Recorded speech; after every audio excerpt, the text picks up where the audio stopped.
if he thought Kyle Icahns' comments actually caused that sell-off yesterday, and whether or not he agreed with those comments that Icahn made. Well, there were probably, just as the most wild of guesses, there were probably 50,000 people or more that bought stocks today, and 50,000 people that sold. So I don't know that I would pick out any one of them and put too much weight in what they did. No, I have no idea what the market will do day to day, or why it did what it did today or yesterday. Or do you share any of his sentiment when it comes to worrying about bubbles that could be inflated just by this low interest rate environment? Well, low interest rates act on asset values like gravity acts on physical matter.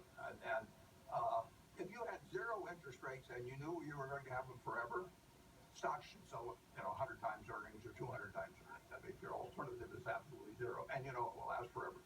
So when interest rates were 15% with Volcker, that was an enormous gravitational pull on the value of all assets, not just stocks.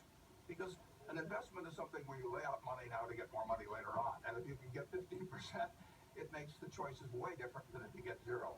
So, and we've had low interest rates now for longer than most people expected. And to some extent, it's changed people's expectancy about interest rates. Well, the 30-year bond reflects people's view about 30-year money. What about negative interest rates in places like Japan and in Europe? Yeah. What is that?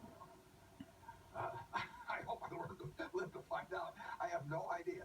You could read Adam Smith, you could read Keynes, you could read anybody, and you can't find a word, to my knowledge, on prolonged zero interest rates. That is a phenomenon nobody dreamt would ever happen, and I think it's uncharted territory.